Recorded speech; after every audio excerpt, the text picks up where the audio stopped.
Bismillahir Rahmanir Rahim. In the name of Allah, the Beneficent, the Most Merciful, I'd like to welcome you, dear viewers, to another in our series, In the Light of Islam. Assalamu alaikum wa rahmatullahi wa barakatuh. May Allah's peace and blessings be on each and every one of you. As you all know well, this program is for your benefit to answer your questions about Islam and anything which is related to Islam. You may contact us by phone or by fax or by email. By any means that you have available to you, we welcome your questions. At the end of the program, I'll give you some numbers that you may contact us through. I will be continuing on with a number of questions which have been raised by young students, senior students at the Oxford School. They have given me quite a large list of questions. We've been trying to answer them bit by bit, over the various programs. Of course, we have other emails, etc., that we'll be looking at, but I'll start off with one of their questions. Should men grow a beard? If yes, why and how long? Well, the growing of the beard is first and foremost compulsory. It is a requirement. And a lot of people tend to have this idea that it is sunnah. This is how they refer to it. It's just sunnah. Sunnah meaning that it was a recommended practice, or it was a practice of the Prophet Muhammad ﷺ. Well, the point is that this term sunnah needs to be understood to really properly understand why it may be referred to as a sunnah, yet some people would still insist that it is fard, or obligatory, wajib, compulsory. Why would some insist on that when it's referred to at the same time as being sunnah? Well, the term sunnah has two meanings. There's one meaning which identifies the general methodology of the Prophet, his lifestyle and all the things connected to that. That's called sunnah. And on another hand, sunnah is also used to refer to specifically the acts which the Prophet ﷺ did, which are recommended for you to do. This is the term used to refer to such acts. Another term used is also mustahab or mandub. These are two other terms used, and perhaps these are better because they avoid this confusion that can come with a term being used in two different contexts. So from the point of view, when one says that it is sunnah to wear the beard, it is not sunnah from the legal point of view which distinguishes it from that which is obligatory or that which is disliked or prohibited. That's not the correct usage of the term sunnah with regards to the beard. The term sunnah with regards to the beard falls under the category of the general practices of the Prophet Muhammad ﷺ. And of his general practices, there are some things which are obligatory. For example, it was his sunnah to pray 2 units of prayer for Fajr. 2 units of prayer for the obligatory prayers of Fajr. This was his sunnah. I mean, it's not mentioned in the Quran that for the morning prayer it consists of 2 units, 2 rak'at. It's not mentioned there. The Prophet Muhammad ﷺ did it. And he said, pray as you saw me pray. So he did it, and he instructed us to follow his way. So for the morning prayers, the obligatory morning prayers, it should be 2 units of prayer. So we can say it is from the sunnah of the Prophet ﷺ to pray 2 units of prayer for the morning prayer, Salatul Fajr. But that sunnah of the Prophet Muhammad ﷺ is wajib, is obligatory. We could also say it is from the sunnah of the Prophet Muhammad not to eat birds of prey. and carnivorous animals. Wild carnivorous animals. This is forbidden. You will not find it in the Quran. It's not there, not mentioned. The Prophet, may God's peace and blessing be upon him, he said that you should not eat any bird which kills with the claw or any animal which kills with the eye tooth. These are wild animals, carnivorous animals like the tiger, the lion, these type of, and the birds are like the eagle, the osprey, the hawk, the falcon, etc., etc. We're not allowed to eat them. So we can say it is from the sunnah of the Prophet, may God's peace and blessing be upon him, not to eat birds of prey and carnivorous animals. But that sunnah, what the Prophet ﷺ prohibited, that is haram. It is haram to eat these things. So we have sunnah which may indicate what is haram, sunnah which may indicate what is obligatory. We also have sunnah which may indicate what is disliked, like the Prophet ﷺ said that we should not eat and drink standing. The Prophet, may God's peace and blessing be upon him, said, do not eat or drink standing. But he himself was seen eating and drinking standing, or particularly drinking standing. There's authentic narrations that he did so. So that practice of the Prophet Muhammad ﷺ, which is from his sunnah, combined with his statement not to eat or drink standing, indicates to us that it is disliked to eat or drink standing. So here from his sunnah we have something which is disliked, or what is known as makruh. And then we have from his sunnah also, he said that whoever does additional units of prayer with their daily prayers, 2 before Fajr, 2 before Dhuhr, 2 after Dhuhr, 2 after Isha, or 4 after Dhuhr, or 4 before Dhuhr.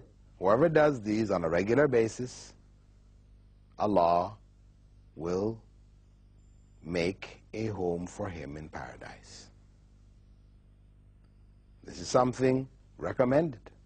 Here is from the Sunnah of the Prophet ﷺ, something which is recommended, highly recommended. We also have from the Sunnah of the Prophet ﷺ that when a desert lizard, which is called in Arabic a dab, was brought to him to eat, because Arabs of Arabia did eat this desert lizard, he didn't eat it. When he was asked by one of his companions, is it haram? He said, no, it was just not in the area where I grew up, and I don't like it. So it was his personal dislike. He here indicates by that personal dislike, which is from his sunnah, that the eating of the dab, the desert lizard, is neutral, or what they call mubah. You may do it, or you may not. So from the sunnah of the Prophet ﷺ, we have all 5 categories derived. Now the question is, how do we know whether growing the beard is from the obligatory sunnah, or is it from the recommended sunnah? How do we know that? Or is it merely from the permissible sunnah, the mubah? You do it or don't do it, doesn't matter. How do we know? Well, we have to look at the principles which the scholars used to determine how things are classified as obligatory, how are they classified as recommended, how are they classified as permissible in general. Because we should be conscious that this classification is not done by what they call an eeny, meeny, miny, mo method. Meaning that we get, for example, a bottle, and we put some balls inside or whatever, one written on it, compulsory, another written, recommended, another written, permitted, another written, disliked, another written, forbidden. And we put it in a bowl, and whenever we have a problem to deal with, is wearing such and such, or doing this, or saying this, or whatever, how do we classify these things? That the scholar sticks his hand in the bowl, and whatever ball he comes out with, he says, okay, it says forbidden, so we say that one is forbidden. Puts his hand in, pulls out another ball, it says, okay, permitted, no problem. Says, okay, that one's permitted. No, this is not the method. This is not the way in which they determine it. It's not arbitrary. It's based on principles. Once we understand these principles, then we can now apply this to all of the various areas. And this is part of the science known as usul al-fiqh, or the fundamental principles or methodological principles of law. How do we determine when something is obligatory? We know it is obligatory when a direct command has come from the Prophet Muhammad ﷺ to do this thing. He said, do it. Now, some people say, well, a command to do something doesn't always mean you must do it. Because one may command somebody to do it and we are in fact recommending. And we may command somebody to do something and in fact we're pleading. What does this mean? For example, if we tell Allah, tell God, give me success, O God. Is it obligatory on God to give us success? No, we are pleading for success. If we say to somebody at work with us, who is a workmate or something like this, we say to them, do a good job with this. We're recommending them. Are we commanding them? No, we're on the same level as they are. We're, equal workmates. We're not the boss or anything like this, so we tell them, do a good job, okay? We're recommending. We're asking them to do a good job, recommending that they do a good job. Or if the boss tells the secretary, write this letter, it means she has to write this letter, or he has to write this letter. So they go ahead and they do it. So whether a command represents a plea, a recommendation, or an obligation will depend on who is talking to who. As a general principle, if a person of lower status is addressing a person of higher status, people are addressing an authority, their command is a plea. They're begging. They're asking, please do this. If people are of similar status and a command is given, then it means it's recommended. Or it could be a plea too. And when the higher authority is instructing the lower, then it means obligation. That is a basic principle in language. We assume that a higher authority instructing lower people of a lower status, that means it is obligatory. So if God is the higher authority, Prophet Muhammad ﷺ, he's the higher authority, they instruct us to do something, we must assume that that instruction means obligation. Why? Because, as I said, even in our own dealings with language and the world, that's what we assume. If we didn't assume this, then we will have a state of confusion where the boss tells the secretary, do this, and the secretary stops to think, well, does the boss mean I must do this? Or is he just recommending that I do it? Or it's a, if I do it, don't do it, no problem, you know. If the secretary or if those working for the manager or the boss don't take commands to mean you must do it unless stated otherwise, then you have confusion. Systems cannot function. The world would fall apart. So according to language, we generally understand an instruction to mean obligation when it is given by a higher authority.